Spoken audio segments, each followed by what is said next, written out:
What's good, YouTube? Just a Farm here. Today for you guys, I'm going to show you guys how to install the Thermaltake Smart Pro RGB 750 watt power supply in the Thermaltake computer case. And let's show you guys how to do it, guys. Alright, so the first step is, guys, you guys want to move your power supply and everything away from the computer. And you guys want to remove your back thumb screws to gain access to your actual internals so you can install your power supply, guys, if you guys haven't already. So let me start doing that. There you go. And here. Thank you. And simple as that. We gained access to the internals. So as you guys can see, right here, down there, is going to be where the power supply is going to be going. Right about right there. Alright guys, so the first step before we start installing the power supply is you guys can set aside your wires, because you guys won't be needing that right now for the power supply. So we'll set that aside. Your screws, we're going to be screwing them after. And the first thing we're going to see is that the power supply is going to fit without undoing the bracket. So most likely, since the power supply is a Thermaltake power supply and it's pretty thin and it's a Thermaltake case, it should most likely fit. So let's try sliding this in right here. And make sure you guys slide it in the correct corresponding way. So for me, I'm sliding in with the Smart Zero fan writing, and this writing facing down, and the RGB lighting facing up into the case. Other ways you guys can do it is having it this way with this font, so you guys saw the font, but the RGB lighting would be facing down.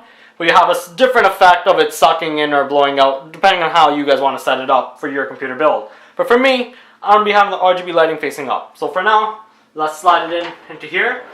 So you guys want to be kind of careful and just slide it in. And it has rubber in there, so let me just quickly zoom in so you guys can see a little bit better. Right there.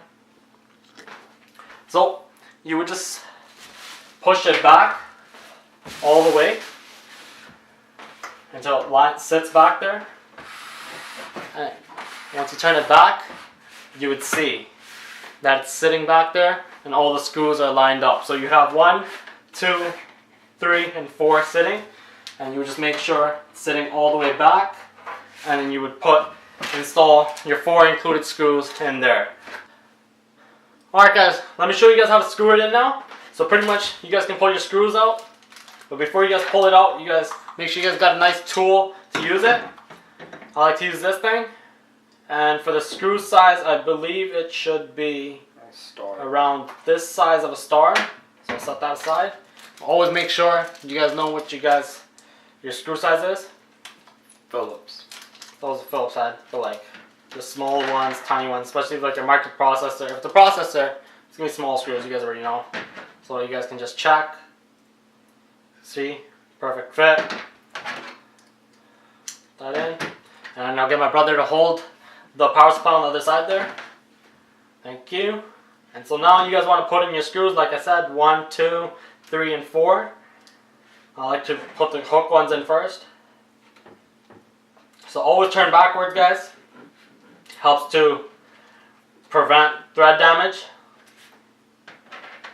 And then do angled. So turn backwards and then turn forward.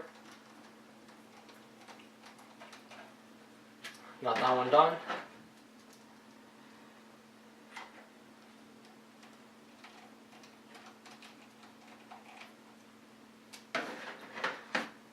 I'm pretty sure someone has used the impact gun on a computer before. Seems tempting. Use the air compressor and just go real just one time at it. But obviously you can't.